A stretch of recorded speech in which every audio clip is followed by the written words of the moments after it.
Oke, bismillahirrahmanirrahim. Assalamualaikum warahmatullahi wabarakatuh. Perkenalkan, nama saya Dava Chandra Ardiansyah, NPM 1901 2010360 dari kelas Bisnis Internasional kelas B. Di sini saya akan menjelaskan tentang perbedaan budaya dalam bisnis internasional.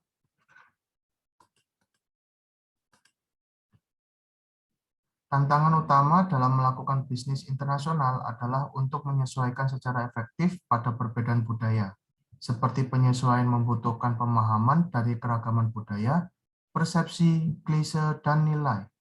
Dalam beberapa tahun belakangan ini, penelitian menghubungkan antara dimensi kebudayaan dan perilaku-perilaku, dan penelitian telah terbukti berguna dalam penyediaan profil integratif dari budaya internasional. Dalam kenyataannya, budaya sangat berpengaruh terhadap kelancaran dalam dunia bisnis, baik dalam perkembangan dalam bisnis skala nasional maupun skala internasional. Sesuatu hal baru yang tidak sesuai dengan kebudayaan suatu bangsa akan sulit diterima atau berkembang di dalam negara tersebut.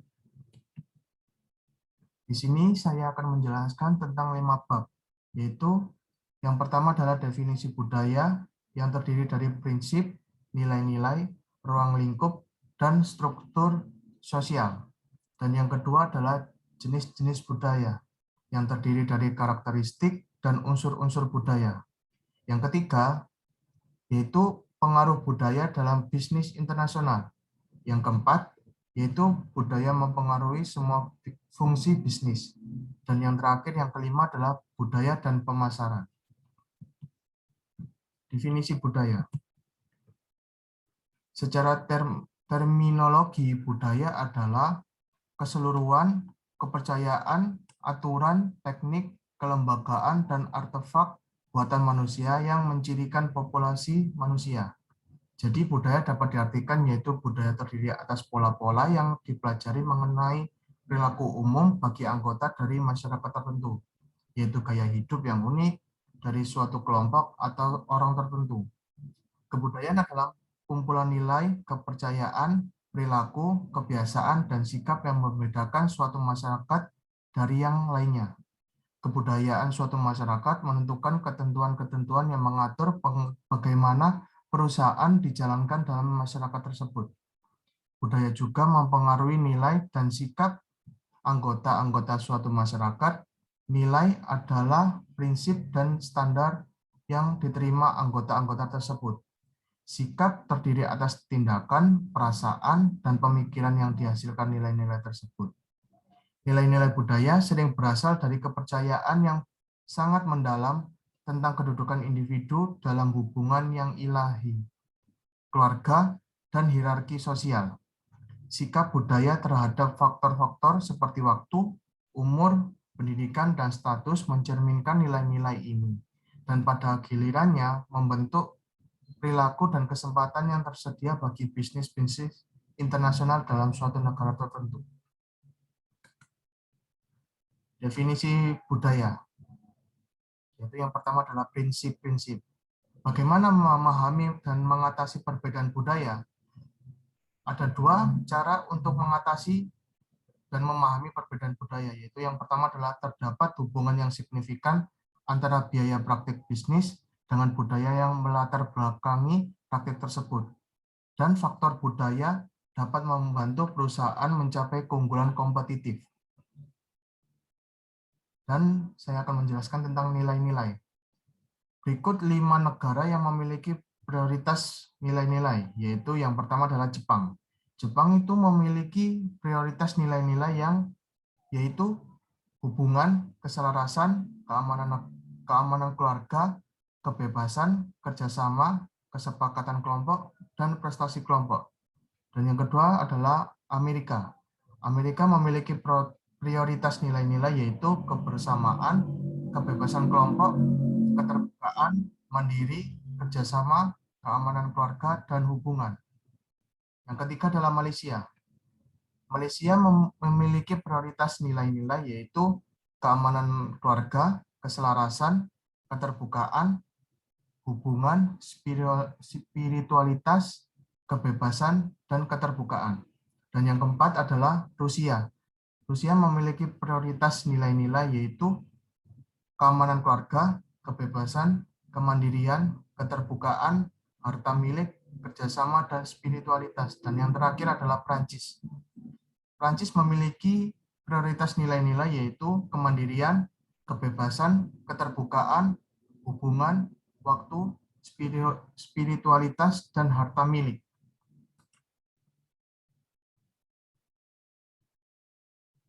Yang ketiga adalah ruang lingkup. Adanya ruang lingkup budaya yang berbeda, yaitu norma, adat istiadat, dan mores. Ruang lingkup adanya 3 ruang lingkup yaitu norma. Norma adalah kebiasaan umum atau aturan yang menjadi pedoman perilaku yang sudah ada dalam suatu kelompok masyarakat dan memiliki batasan wilayah tertentu. Dan yang kedua, adat istiadat adalah konvensi rutin dalam kehidupan sehari-hari. Misal ada perbedaan dalam mengartikan waktu. Dan yang ketiga adalah mores. Mores yaitu berkaitan dengan norma yang merupakan pusat dari fungsi masyarakat dan kehidupan sosialnya. Contoh perbuatan perzinahan, mabuk, dan lain sebagainya. Dan yang keempat adalah struktur sosial. Adanya 9 struktur sosial, yaitu yang pertama adalah individu dan kelompok, yang kedua adalah stratifikasi sosial, yang ketiga adalah mobilitas sosial, yang keempat adalah kepentingan, yang kelima adalah agama, dan yang keenam adalah bahasa, lisan atau tulisan, dan yang ketujuh adalah pendidikan, dan kedelapan adalah budaya, dan yang terakhir adalah tempat kerja. Jenis-jenis budaya. Menurut Kateora dan Graham mengemukakan ada 3 kelompok kebiasaan berbisnis, yaitu yang pertama adalah budaya imperatif. Budaya imperatif merupakan kebiasaan dan harapan bisnis yang harus dipenuhi dan disesuaikan dengan atau dihindari jika menghendaki jika ingin hubungan berhasil. Dan yang kedua adalah budaya adiaphora. Budaya adiaphora merupakan berkaitan dengan perilaku atau kebiasaan di mana budaya orang asing diharapkan untuk menyesuaikan atau berpartisipasi dalam budaya penduduk setempat namun tidak harus dilakukan. Dan yang terakhir adalah budaya eksklusif. Budaya eksklusif adalah budaya-budaya yang khusus bagi penduduk setempat dan terlarang bagi orang asing.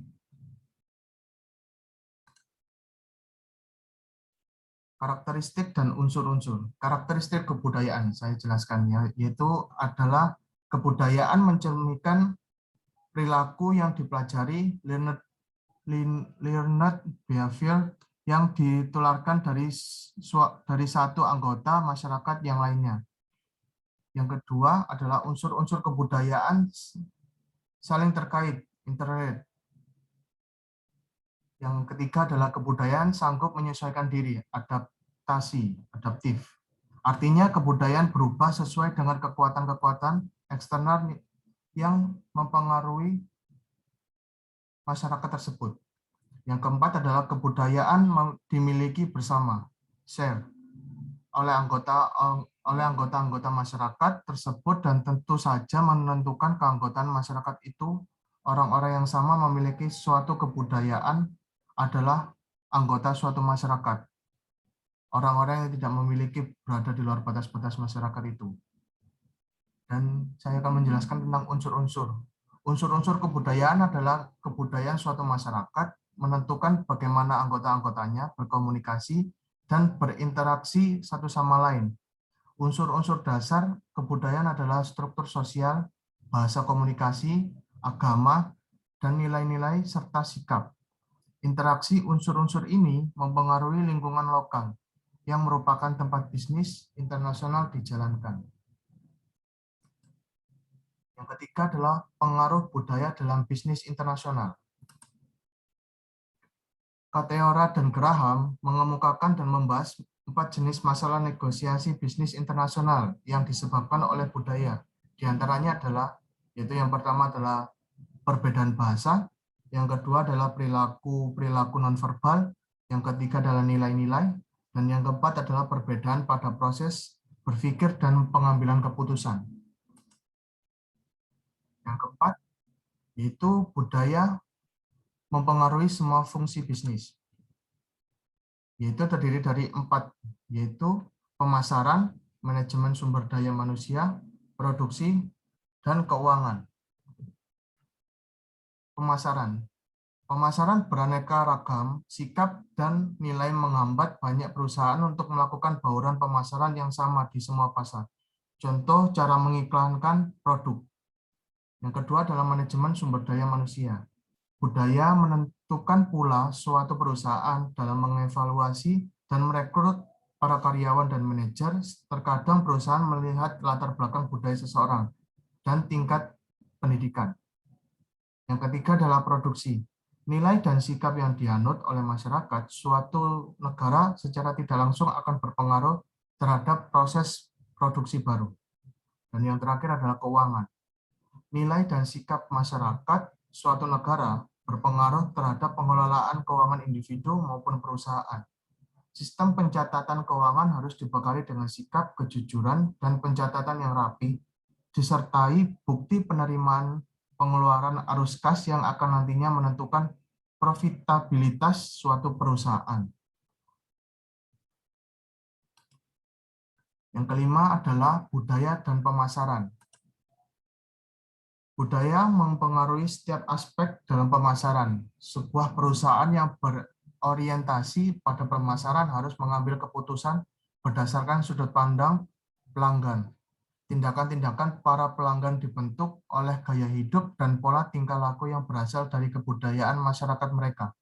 Jadi, barang-barang yang mereka beli sebagai lambang yang bernilai bagi mereka, serta prinsip-prinsip yang mereka anut dipengaruhi oleh kebudayaan mereka. Berikut pengimplementasian dari budaya dan pemasaran, yaitu ada 4. Yang pertama adalah produk. Ada 2 yang mirip diperkenalkan di sebuah negara. Satu diantaranya diterima dengan baik, sementara yang satu lagi gagal. Mengapa? Walaupun keadaan produk di pasar tergantung pada berbagai macam faktor, namun dalam beberapa kasus kegagalan secara langsung terjadi karena kesalahpahaman dalam berhadapan dengan kebudayaan. Sebagai contoh, KFC diterima dengan baik di Prancis, seperti di Jerman dan Inggris, tetapi McDonald gagal, tidak diterima oleh masyarakat sekitar.